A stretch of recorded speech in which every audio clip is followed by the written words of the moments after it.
तो hello guys, welcome back to my YouTube channel. Title तो तुम लोगों ने पढ़ ही लिया होगा। देखो, तुम्हारे एग्जाम्स चल रहे हैं, अकाउंट्स का निकल गया, आई होप बहुत बढ़िया हुआ है, आई होप तुम्हारे उसमें अच्छे मार्क्स आए।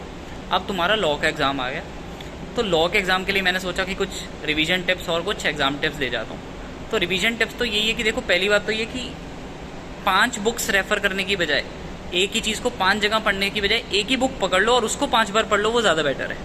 ठीक है, तो तुम अगर हो सके तो नंबर ऑफ रिवीजन एक ही दिन में ज़्यादा करना, रेदर देन अलग अलग मटेरियल रेफर करने की बजाय।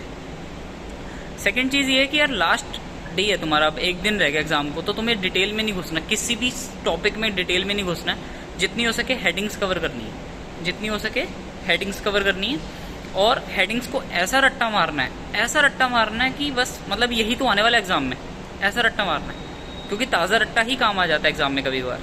ठीक है, बाकी एक एग्ज़ाम टिप ये है कि भाई देखो, अपना रीडिंग टाइम सही से यूटिलाइज़ करना, क्योंकि रीडिंग टाइम की बहुत वैल्यू हो जाती है, वो तुम्हारा एग्ज़ाम टाइम बचा लेता है। क्योंकि होता क्या है कि अपने को लगता है कि यार एग्ज़ाम टाइम बहुत है, 3 घंटे में लिख लेंगे, लेकिन अल्टीमेटली एंड में हम फंस जाते हैं, सारे ही फंसते हैं।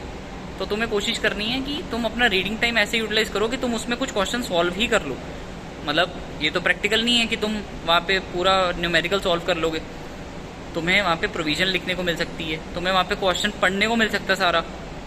तो ऐसे ऐसे यूटिलाइज कर रहे हैं कि तुम्हारा एग्जाम का टाइम बचे, वो अब तुम्हारे ऊपर है, थोड़ा तो मैनेजिंग तुम भी कर ही लोगे। बाकी एग्जाम टाइम की एक चीज़ क्या है कि यार देखो, स्पीड शुरू से खींच के रखना, क्योंकि वहाँ पे फंसते हैं लोग। एक्चुअली लॉ का एग्ज़ाम ऐसा होता है कि यार लिखने में कभी कभार बाद में सोचना पड़ता है कि क्या लिखना, और कभी कभार लिखना ही कम पड़ जाता है। गेटिंग, तो स्पीड शुरू से खींच के रखनी है, पॉइंट ये।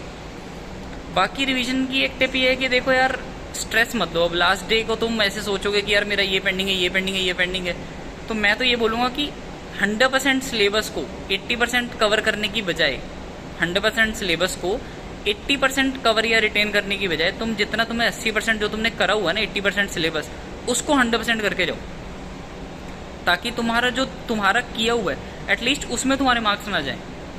ठीक है, बाकी तो यार all the best, take care, you can do it, you can definitely do it. भाई सब कर लेते हैं, तुम भी कर लोगे। ठीक है, वहाँ पे जाके हौसला मत छोड़ देना कि अरे एक आधा क्वेश्चन नहीं आया तो मैं तो पता नहीं क्या हो जाएगा। एक आधा नहीं आया कोई दिक्कत नहीं है, बट वहाँ पे हौसला नहीं छोड़ना अपना। ठीक है, all the best, take care.